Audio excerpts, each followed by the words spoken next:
안녕하세요. 무척 소중한 날을 만들어가는 채널 무소낙TV입니다. 영화 악마는 프라다를 입는다에서 여주인공 앤디는 저널리스트가 되기 위해서 뉴욕에 입성을 합니다. 여러 차례 면접을 보지만 자꾸 실패합니다. 다행스럽게 패션 매거진 런어웨이의 편집장 미란다의 두 번째 비서로 취업을 하게 되지요. 그런데 비서 생활은 만만하지 않은 정도를 넘어서서 노이로제에 걸릴 지경이었습니다. 미란다는 24시간 시도 때도 없이 앤디를 호출하고 업무하고 관련 없는 온갖 잔심부름을 시킵니다. 자신의 쌍둥이 자녀들을 위해서 출간되지도 않은 해리포터 책을 구해오라고 하기도 합니다. 그럼 미란다의 태도에 앤디도 처음에는 당황스러워했습니다. 그러나 앤디는 점점 패션계의 화려함, 편집장 미란다의 성공, 또 완벽 추구, 자부심, 당당한 것들에 빠져들어가기 시작했습니다. 앤디는 자기 자신의 모습대로가 아닌 미란다를 선망하게 되고 미란다가 요구하는 모습으로 점차 변해갔지요. 그런 앤디의 모습에 실망한 남자친구와 갈등도 생깁니다. 미란다의 성공적인 삶이 사실은 언제 터질지 모르는 빵빵한 풍선과 같다는 것을 알게 되는 데는 얼마 걸리지 않았습니다. 이렇게 악마는 프라다를 입는다의 편집장 미란다는 자신의 직위를 이용해서 아랫사람의 권리를 무시하고 착취하며 아나 부인입니다. 자신을 과대평가하고 완벽을 추구하는 모습을 보입니다. 조금이라도 자존심이 상하게 되면은 심한 히스테리 반응을 보이기도 하죠. 우리는 종종 매스컴을 통해서 이런 부류의 사람에 대해서 이야기를 전해 듣게 되는데요. 땅콩 회항 사건, 또 모 국회의원, 모 회장님 사모님의 갑질 행동이 그런 것들이겠죠. 그런 유명인이 아니더라도 그런 사람 한둘 정도는 우리의 일상 안에서 만나는 사람일 수 있습니다. 여러분의 가족일 수도 있고 친구일 수도 있고 이런 사람들은 자괴성 인격장애를 가지고 있다고 볼 수 있습니다. 가족이나 친구, 내가 속한 집단에서 이런 사람이 있다면 정말 이해하기 어렵고 황당한 일들이 일상을 어지럽히게 됩니다. 어떤 문제가 생겼을 때 원래 누구의 잘못이었는지 알 수 없는 혼란스러움이 자주 발생합니다. 남의 편지나 일기를 읽기도 하고 스마트폰을 꺼리낌 없이 보기도 하고 또 이야기를 엿듣고 자신의 일이 아닌 것에 자꾸 끼어들고 또 남의 아이디어를 훔치는 등 경계, 침범의 문제가 자주 발생하기도 합니다. 자괴성 인격장애는 여성보다 남성이 더 많이 나타나는데요. 그래서인지 영화 버드맨, 조커 등 남자 주인공이 자괴성 인격장애를 보이는 영화가 많이 있습니다. 오늘은 이런 자괴성 인격장애의 특성에 대해서 알아보려고 합니다. 정신건강의학에서는 DSM-5에 따른 다음 9가지 중에서 5가지 이상을 충족하고 자신의 삶에서 지장을 줄 때 자괴성 인격장애가 있는 것으로 보고 있습니다. 첫 번째, 자기 자신의 중요성에 대해서 과대평가를 합니다. 실제 가지고 있는 것보다 자기 자신을 과장되게 생각하고 특별 대우 받기를 원합니다.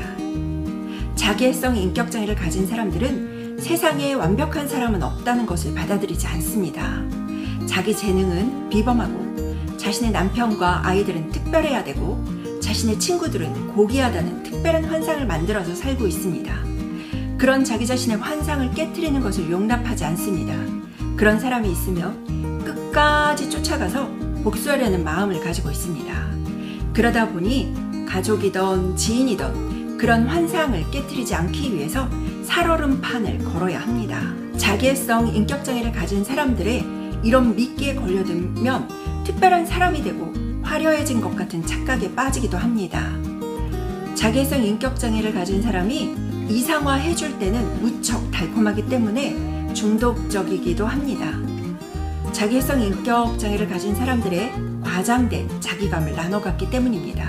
그러나 자괴성 인격장애를 가진 사람들은 자신의 환상을 지속하는 데 도움이 되지 않으면 관계를 곧바로 시궁창에 내팽겨쳐 버리고 맙니다.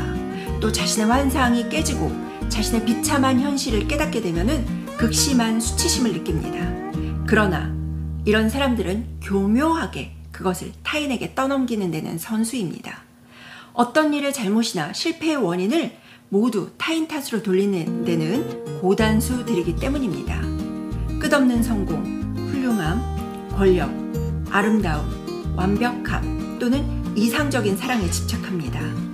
자신 안에 깊숙이 감춰진 열등감, 수치심을 감추기 위해서 끝없이 성공이나 권력, 아름다움, 이상적인 사랑에 집착하고 상상에 몰두하는 것입니다. 세 번째, 자신이 특별한 사람이고 독특하며 또 특별하고 높은 지위에 있는 사람이나 기관이어야 자신을 이해할 수 있다고 생각합니다.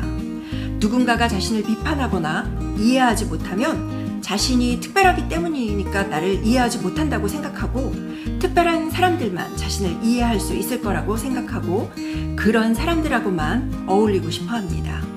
네 번째, 지나친 존경심을 요구합니다. 어떤 모임에 갔을 때 모두 알아봐 주기를 바랍니다. 경비가 인사를 잘하지 않는다고 붕괴하기도 합니다. 다섯 번째, 특별한 권리가 있다고 느낍니다. 땅콩 회항 사건 떠올리면 됩니다. 사람들이 자신을 알아서 모셔야 한다고 생각하는 겁니다. 여섯 번째, 타인에 대한 관계가 착취적입니다. 내가 원하는 바를 위해서 다른 사람을 희생하는 게 당연하다고 생각을 합니다. 영화 속 미란다를 보면 자신이 원하는 바를 위해서 아랫사람의 권리를 침해하는 것을 당연하게 생각하지요.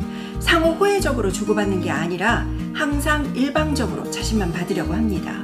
이러한 특성은 타인을 개별적으로 인식하지 못하고 자신의 연장선이라고 보는 건데요. 부모가 자기애성 인격을 가진 경우 자녀를 자신의 욕망 충족의 대상으로 생각합니다.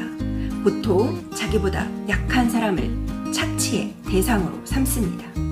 부모 자식 간의 예, 상사나 부하 직원의 예 등 착취의 형태는 굉장히 다양하지만 그들은 그것을 너무 당연하게 여기기까지 합니다. 일곱 번째, 공감 능력의 결핍, 즉 타인의 감정을 이해하거나 알려고 하지 않습니다. 대인관계에서 착취적이고 공감 능력의 결여는 이들이 사이코패스나 소시오패스로 보여지기도 합니다. 여덟 번째, 타인을 질투하고 타인들이 자신을 질투하고 있다고 믿습니다. 자기애성 인격장애를 가진 사람들은 자기에게 없는 것을 가진 타인이 나타나면 자신의 우월함을 위협받게 되고 한껏 부풀린 마음속 풍선이 터지게 됩니다. 숨겨놓았던 수치심이 등장하게 됩니다. 수치심을 감추기 위해서 타인이 잘 되면 인정하지 않고 별것도 아니라고 취급하고 깎아내립니다. 현실과 관련 없는 추잡한 수준까지 깎아내리지만 자신의 시기심은 끝까지 감춥니다. 자신이 어쩌면 시기하고 있다는 것을 알지 못할 수도 있습니다. 아홉 번째, 거만하고 도도한 행동, 또 그런 태도를 보입니다. 자신은 특별하다고 생각하니까 거만하고 도도한 행동은 당연히 뒤따르겠지요. 영화 속 미란다의 모습을 보면 일거수일투족이 거만하고 오만한 행동으로 일관합니다. 자기애성 인격장애를 가진 사람들은 그래도 치료의 참여도가 다른 인격장애보다 많다고 합니다. 살아가면서 자기에 대한 잘못된, 과장된 그런 신념이 대우를 못 받게 되면 상처를 입게 되고 그래서 우울감, 불안감 같은 증상으로 고통스러우니까 치료에 참여하게 됩니다. 그러나 자신에 대한 인식에 이르는 것은 쉽지 않기 때문에 치료는 어렵다고 합니다. 자기애성 인격장애를 가진 사람들은 특성들이 밖으로 드러나는 경우가 많다고 생각하기 쉬운데 그렇지 않습니다. 그러한 특성들이 밖으로 드러나는 외현적 자기애성 인격장애하고는 다르게 겉으로 드러나지 않아서 잘 알아보기 어려운 내현적 자기애성 인격장애가 있습니다. 외현적 자기애성 인격장애를 가진 사람들은 겉에서 속이 뻔히 보이니까 건강한 사람들도 자기애성 인격장애를 가진 것을 알아보고 거리를 유지할 수 있습니다. 이들은 자기애가 침해를 받거나 궁지에 몰리면 자신들의 분노를 밖으로 드러내고 상대방 탓을 하고 공격하고 복수를 합니다. 그러니 알 수 있습니다. 그러나 또 다른 자기애성 인격장애의 유형인 내현적 자기애성 인격장애는 겉으로 보기에 굉장히 차분하고 내향적으로 보입니다. 심리적으로 위축되어 있고 불안과 분노가 가득 차 있지만 감정을 억제하기 때문에 수능적이고 겸손해 보이기까지 합니다. 그러나 인정받고 싶은 욕구가 많고 다른 사람들의 평가에 무척 민감하게 반응하고 쉽게 상처를 받습니다.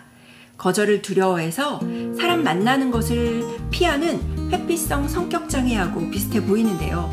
회피성 성격장애는 자존감이 낮아서 비판을 받으면 자기 자신이 문제가 있다고 생각하는 경향이 있고 자꾸 사람들을 회피하는 겁니다.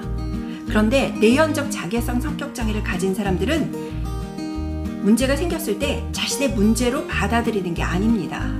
자신은 인정을 받고 대우를 받아야 마땅한 사람인데 그렇게 되지 못하는 상황을 피하기 위해서 마치 회피성처럼 보인다는데 차이가 있습니다. 그들의 가장된 평온한 마음 밑에는 질투심, 열등감, 시기심, 복수심 같은 것들이 들끓고 있습니다. 마치 우리가 물밑에서 발길질을 하는 듯이 말입니다. 이 유형의 사람들은 분노가 쌓이게 되면 교묘하고 수동공격적인 방법으로 사람들을 괴롭히고 힘들게 합니다. 쉽게 말해서 뒤통수를 치는 타입입니다. 이상 자괴성 인격장애의 성격 특성에 대해서 알아보았습니다. 다음에는 더 좋은 영상으로 찾아뵙겠습니다. 구독과 좋아요, 알람 설정은 사랑입니다. 시청해주셔서 감사합니다.